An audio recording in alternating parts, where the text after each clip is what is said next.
Hello, everyone, and welcome back to Bitwig Studio and Music Production. This is lesson 4.00, and in this lesson, I'm going to introduce to you guys section 4.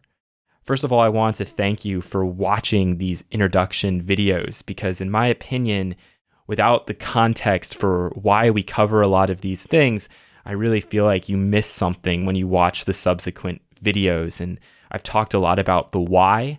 And again, I always feel like that's probably the most important question you need to ask yourself when you're making music and even when you're watching some of these videos. So I know how tempting it is to just jump right into the content. But again, since you're watching these videos, I don't really think I have to go any further with that. But thank you for watching these. It really does make a difference in my opinion.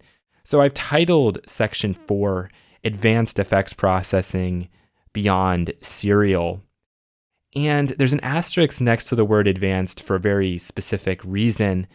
If it was up to me, I probably would title this Beyond Serial and Extra Goodies, but that would make absolutely no sense to anybody. It even has a very creepy sound to it. So instead, we are going to use this title, Advanced Effects Processing, but I do want to point something out about the word advanced in general and how that comes into play so often in music production, especially now where we have tons of different publications and lots of tutorials and lots of series about how to make music, which, you can't really make a tutorial on how to make music, but that's another rant for another day. But the word advanced is incredibly subjective.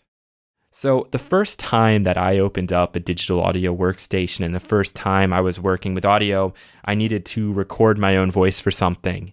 And having never done it before, having never opened up any application capable of that, it really was very advanced for me. It took me quite a bit of time to figure out how to do it properly, how to get the levels right, how to export it, how to save.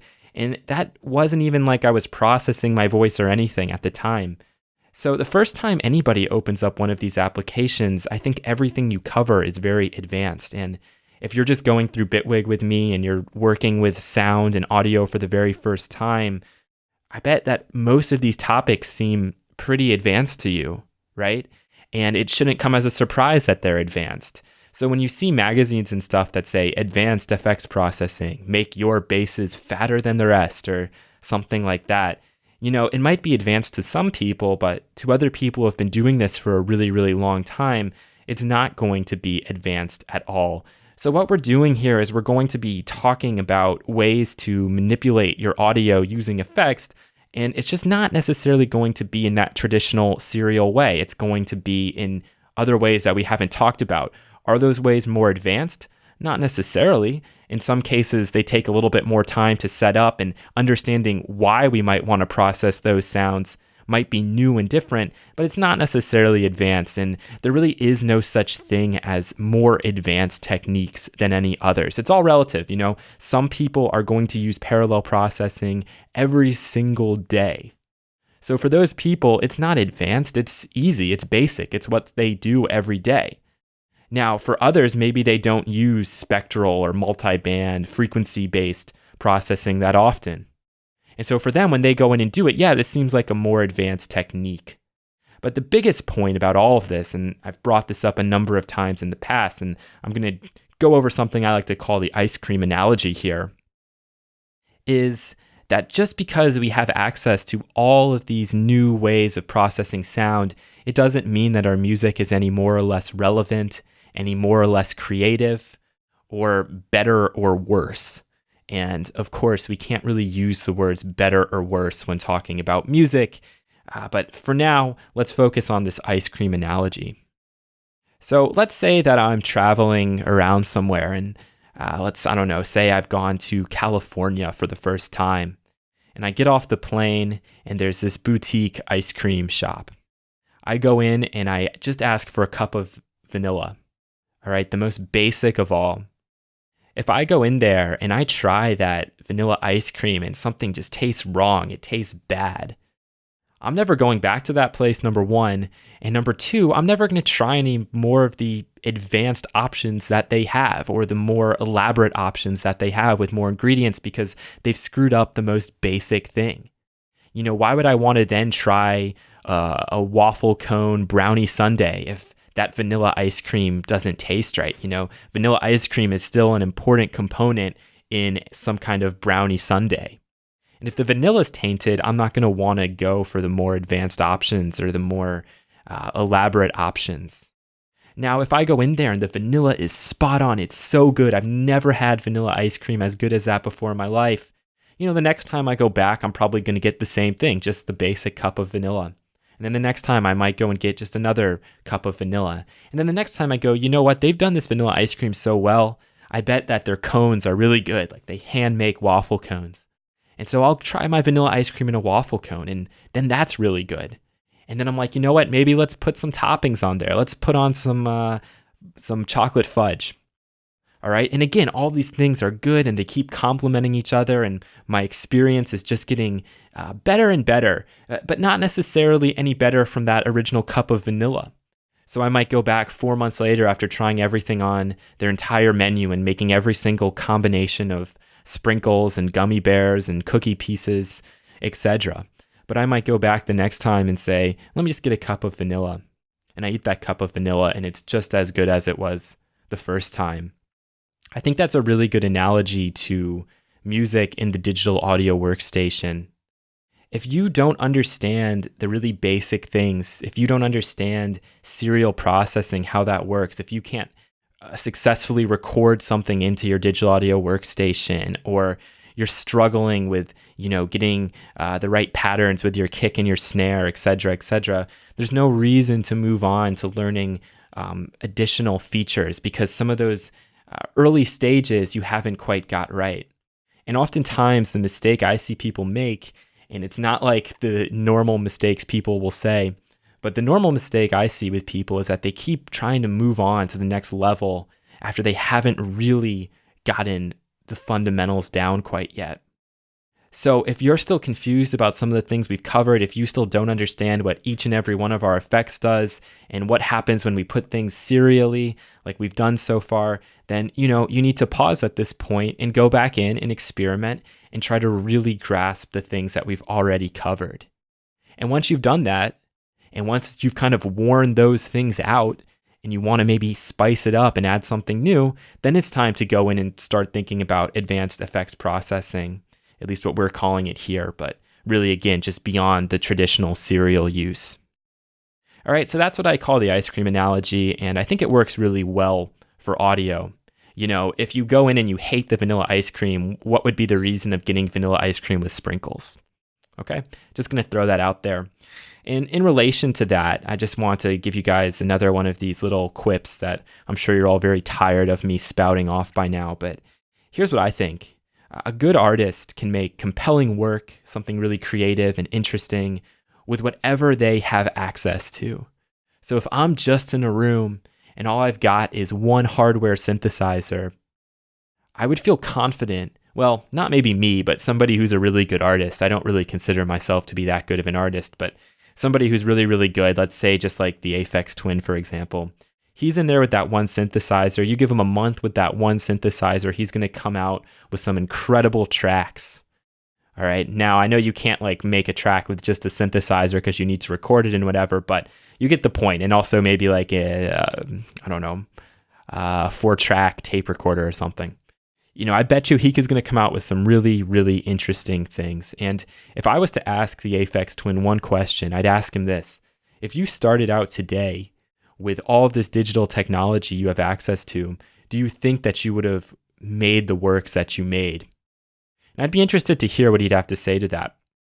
And I just want you guys to think about all of the great artists, composers, and innovators, and especially if you go throughout history, many of them were just making do with what they had, whether that was based on finances, whether that was based on the society of the time, or just based on invention, right? Some things hadn't been invented. It wasn't until we actually put paints in tubes that we could paint outside.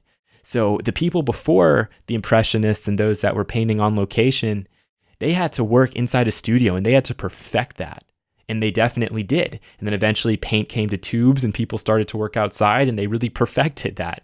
And you just go on the line and you keep going and going and going. And now we're up to a point with the computer where we just have access to everything all at once, right in our face.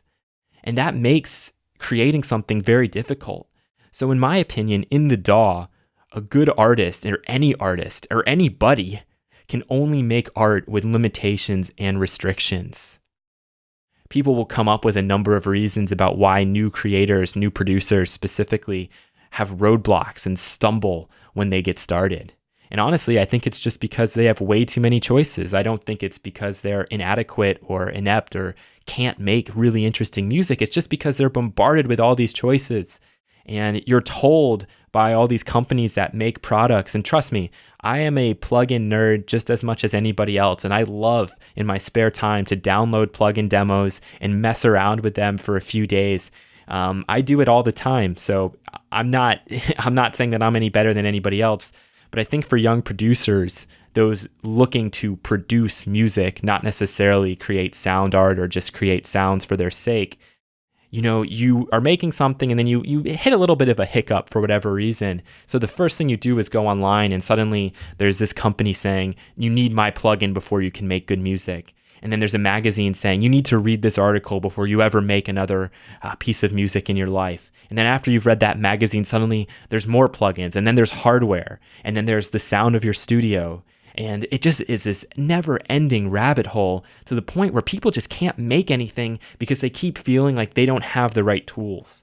And then the more tools they build up, the more knowledge you need to have to be able to use those tools. So to me, in the DAW, the only way you're ever going to make any music at all is if you limit yourself from the outset and you say, look, for this project, I'm only using this, this, this, and this. And then go from there. All right, maybe in the next project, you'll use something different. But unless you really limit yourself and give yourself some of those restrictions, you're going to run into trouble. I know somebody recently who got access to some of those new Korg synthesizers that came out, and he said to himself, I'm going to produce 3 tracks just using these synthesizers and a drum machine. All right, and this guy's made a lot of music, and he's made a lot of music in the computer, and he struggled a lot of times to get things done, to finish things. Yet somehow, in just a couple of days, maybe 2 weeks, he put those 3 pieces out that were just using the hardware. And let me tell you, those were like 3 of the best pieces he's ever done because he wasn't so worried about all of these different choices that he had inside of the computer, and he could just focus on these few things. Obviously, the computer is hard because when you open it up, it's just so easy to drag things and drop things. And let's remember that really music production and even electronic music began specifically with hardware, with very simple tools. If you think about musique concrète, it was just about taking pieces of music recorded on tape and splicing them up in different ways. That's about as basic as it gets, and yet to me, a lot of musique concrète is still a lot more interesting than productions that come out today where people have used 800 different plugins and, blah, blah, blah, etc., etc. So I want to just make those points up front because I want you to realize that just because we have access to some of these more unique ways of processing audio doesn't mean that if you don't use them, your art is going to suffer. That's the important part here. Your art isn't going to suffer if you don't learn these things because we already have the fundamentals. We already have those basics that are so important for making interesting and creative music. So here are the things we're going to cover, and not necessarily in this order. I'm not really sure how these videos are going to go down. We're going to do it a little bit differently, where I'm just going to open up a blank set, give myself one of these topics, and then just kind of run with it and see where I go. So we're going to talk about parallel processing, multiband, also known as spectral processing. We'll talk about busing and or grouping a number of tracks together so we can process them all on one fader. Okay, or we can do some processing to certain tracks and then do other stuff to the group. We'll talk about some unique things within Bitwig Studio, effects within effects, how that can actually be very different from serial processing. We'll attempt to order that chaos, if you will, because it can get really chaotic when you have all of these effects within effects and effects within effects within effects. And the audio effects within Bitwig that have this feature are the bit 8, the chorus, the delay 2, the dynamics, the flanger, the gate, the reverb, which actually gives us a couple of interesting places to put effects within effects, and also the ring modulator. Speaking of modulation, we'll start to look at some of these modulators, specifically the audio ones. There's actually one called audio, there's an LFO, and there's a step sequencer. So we'll look at those guys. That's why I call it beyond serial and extra goodies. The modulators are kind of extra goodies in there. And we'll also look at the containers that relate specifically to audio effects. So there's the FX chain, and we'll talk about why this is different from serial processing and how it really does make a big difference as how you will place those. And I was messing around with it today and realizing just that, it is so much different, the sounds that come out. We'll talk about the FX layer, and we might actually talk about that in the first video. We have a mid-side split, a multi-band effects device, something called the replacer, and then the XY effect. So if all of that just sounded like complete gibberish, that's totally fine. My goal is that by the end of section 4, you understand all of those devices and understand everything I've wrote on this document. So I think that's all I need to say for the introduction. I hope you guys are excited. I certainly am. This is going to be a lot of experimentation, just like how, a lot of these tools evolved into the digital audio workstation. And that's maybe just one little tangent I'll go off on quickly, and then we'll wrap this video up. But like I said, remember that pretty much all of these technologies and even electronic music, the beginnings of it started with very basic and simple tools. Tape recorder, actually physically knifing the tape and stitching it back together. And then eventually, that evolved into, I don't know where that evolved into, but eventually we started to have the development of synthesizers. And then we wanted to be able to control those synthesizers, and the language of MIDI was invented. And then eventually, we had the beginnings of musical applications within the computer. And then from there, people started to realize, I want to do different things. And if you think about recorded music and produced music as it, on a long SSL board or something, people developed these really cool ways to process sound differently. It wasn't like it all just boom happened at once. It took years of experimentation and years of just messing around before we have some of the standards that we have today. And I think that's really important to understand. It wasn't like people who started working on these mixing boards and stuff were aware of parallel processing right away.